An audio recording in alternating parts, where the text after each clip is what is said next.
ఏం జరిగింది? ఆ గొడవ ఏంటి? ఎవరికి ఏమన్నా దెబ్బలు తగిలాయా? దాడి అసలు ఎందుకు ఇనిషియేట్ చేసింది ఎవరు? బోరుగొండ పిఎస్ 280, 81, 82 పోలీస్ స్టేషన్ కేంద్రాల వద్ద కాంగ్రెస్ నాయకుడు బాబా ఫసీద్దీన్ అదేవిధంగా బీఆర్ఎస్ కార్యకర్తల మధ్య ఘర్షణ వాతావరణం కాస్త ఉద్రిక్తత పరిస్థితి నెలకొంది. ఈ లోపల పోలీసులు వచ్చి కూడా అక్కడ పరిస్థితిని అదుపు చేసే ప్రయత్నం చేశారు. వాస్తవానికి బీఆర్ఎస్ పార్టీ ఒకటే ఆరోపిస్తుంది, ఏదైతే బీఆర్ఎస్ పార్టీ నాయకులు కౌంటర్ పోలింగ్ స్టేషన్ కి కాస్త దూరంలో టేబుల్ ఏర్పాటు చేసుకుంటే దానికి అక్కడ స్థానికంగా ఉన్న బాబా ఫసీద్దీన్ అడ్డగించడమే కాదు దాడి చేశారని కూడా వీళ్ళు ఆరోపిస్తున్న మాట. సో అటు కూడా కాంగ్రెస్ పార్టీ వైపు నుంచి కూడా ఆరోపణలు వస్తున్నాయి. స్థానికేతరులు ఎవరైతే నాన్ లోకల్స్ ఉంటారో వాళ్ళు బీఆర్ఎస్ నాయకులు స్థానికంగా ఉండి డబ్బులు పంపిణీ చేసే ప్రయత్నం చేస్తారనేది కాంగ్రెస్ పార్టీ ఆరోపిస్తుంది. కానీ వాస్తవానికి విజువల్స్ లో మాత్రం మనకి కొన్ని విజువల్స్ కనిపించినాయి. ఏదైతే కాంగ్రెస్ ఎమ్మెల్యే బీర్లా ఐలయ్య యాదవ్ కావచ్చు, శంకర్ నాయక్ కావచ్చు, రామచంద్ర నాయక్ కావచ్చు, ఎమ్మెల్సీ శంకర్ నాయక్ లాంటి నాయకులు కూడా ముగ్గురు బీఆర్ఎస్ పార్టీ ఆరోపిస్తోంది నరేష్. అంటే ఆ నాయకులు ఈ నాయకులు కూడా నాన్ లోకల్స్ ఎందుకున్నారు అనేది ఉండడం వాస్తవమేనా?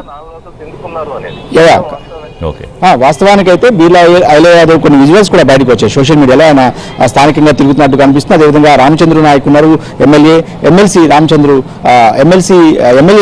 నాయక్, ఎమ్మెల్సీ శంకర్ నాయక్ కూడా ఇక్కడ కనిపించిన దృశ్యాలను. అదేవిధంగా బీఆర్ఎస్ పార్టీకి సంబంధించి కూడా కొంత నాన్ లోకల్ సిటీలో వనస్థలిపురం కావచ్చు, మల్కాజ్గిరికి సంబంధించిన కొంతమంది బీఆర్ఎస్ నాయకులు ఇక్కడ ఉన్నారనేది కాంగ్రెస్ పార్టీ ఆరోపిస్తుంది. సో ఏదైనప్పుడు కూడా ఇరు వర్గాలు ఒకరి మీద ఒకరు ఆరోపణలు చేసుకోవడం ఒక ఎత్తు అయితే పోలీసులు కాస్త పరిస్థితిని అదుపు చేసే ప్రయత్నం చేస్తారు. ఇక బీఆర్ఎస్ అభ్యర్థి మాగంటి సునీత కూడా ఇంతకుముందే స్పందించారు ఈ అంశం మీద. ఖచ్చితంగా పోలీసులు తటస్థంగా వ్యవహరించాలి, అధికార పార్టీకి కొమ్ము కాస్తున్నారనేది ఆమె ఆరోపణగా ఉంది. సో అదేవిధంగా ఎవరైతే బీఆర్ఎస్ పార్టీకి సంబంధించిన స్థానికంగా ఉన్న నాయకులు ఓటర్లు తీసుకొచ్చి ఓటింగ్ చేసే ప్రయత్నం సహజంగానే చేస్తారు కాబట్టి పోలింగ్ మేనేజ్మెంట్ లో భాగంగా వృద్ధులు కావచ్చు, మహిళలు కావచ్చు, కాస్త వాళ్ళకి ఏదైతే పోలింగ్ కేంద్రాల వరకు తీసుకెళ్లే ప్రయత్నం చేస్తుంటే స్థానికంగా ఉన్న కాంగ్రెస్ నాయకులు అడ్డుకుంటున్నారు. ఇది సరైనది కాదంటూ కూడా మాగంటి సునీత కాసేపటి క్రితం స్పందించి చెప్పిన పరిస్థితి. ఏదైనప్పుడు కూడా అంటే 7 గంటలకు ప్రారంభమైన పోలింగ్ ప్రస్తుతం 9:20 అంటే 2 గంటల 20 నిమిషాలుగా చాలా మందకొడిగానే పోలింగ్ నడుస్తుంది. వాస్తవానికి గ్రామీణ ప్రాంతాల్లో అయితే ఉదయాన్నే ఓటు హక్కు వినియోగించుకుని ఎక్కడికక్కడ పనులకు వెళ్ళిపోతూ ఉంటాం, సహజంగా మనం చూస్తున్నాం. కానీ ఆ సిటీలో డే కాస్త లేటుగా అందులో హాలిడే ఈ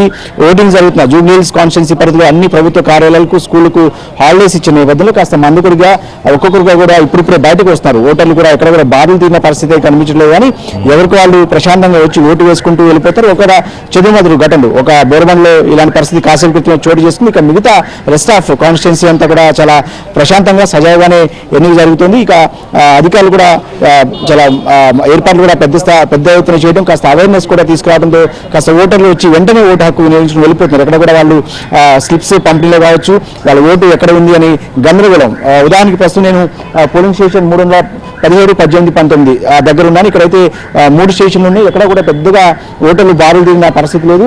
ఎవరికి వాళ్ళు వచ్చి వాళ్ళ ఓటు హక్కును వినియోగించుకుని ప్రశాంతంగానే బయటకు వెళ్ళిపోతున్నారు. లోపల కూడా పరిస్థితులు కాస్త సజావుగానే అంటే లైటింగ్ విషయంలో కావచ్చు, ఈవీఎంలు మొరాయించడం 1-2 చోట్ల మాత్రమే జరిగింది. అన్ని చోట్ల కూడా ఈవీఎంలు కూడా సక్రమంగానే పనిచేస్తున్నాయి. ఎప్పటికప్పుడు ఫ్లై స్క్వాడ్స్ కావచ్చు, స్పెషల్ ప్రొటెక్షన్ కావచ్చు, అన్ని కూడా ఎక్కడెక్కడ కనిపిస్తున్నాయి. కాస్త గోరగండ ఇలాంటి ఏరియాలో కాస్త గల్లీల్లో ఇరుకిరుకు గల్లీలో కూడా పోలీసులు పహారా కాస్తున్న పరిస్థితి దృశ్యాలు మనం చూస్తున్నాం. సో ఏదైనప్పటికీ కూడా ఈరోజు సాయంత్రం వరకు 6 గంటల వరకు కూడా ఓటర్లు తమ ఓటు హక్కును వినియోగించుకునే అవకాశం కనిపిస్తుంది. కాబట్టి ఎక్కడ కూడా 1-2 చెదురుమదురు ఘటనలుగా మినహాయిస్తే అంతా కూడా ప్రశాంతంగానే జరుగుతుంది. ఇక కాంగ్రెస్ పార్టీ ప్రధాన ప్రతిపక్షం బీఆర్ఎస్ పార్టీ ఒకరి మీద ఒకరు ఆరోపణలు ప్రత్యారోపణలు జరుగుతున్నాయి. అదేవిధంగా స్థానిక ఇతరులు ఎవరైతే ఇక్కడ ఓటు హక్కు లేని వాళ్ళు స్థానికేతరులు ఉండకూడదు నిబంధనల ప్రకారం, ఎన్నికల నిబంధనలు. కానీ ఖచ్చితంగా అటు కాంగ్రెస్ పార్టీ వైపు నుంచి బీఆర్ఎస్ పార్టీ వైపు నుంచి స్థానికేతరులు అయితే అక్కడక్కడ నాయకులు కనిపిస్తున్న దృశ్యాలు అయితే మనకు కనిపిస్తాయి. ఇక ఏదేమైనప్పుడు కూడా ఇలాంటి ఘటనలు జరగకుండా పోలీస్ వారి నుంచి కూడా ఇప్పటికే కాస్త టైట్ సెక్యూరిటీని కూడా ఏర్పాటు చేసినట్టు తెలుస్తుంది.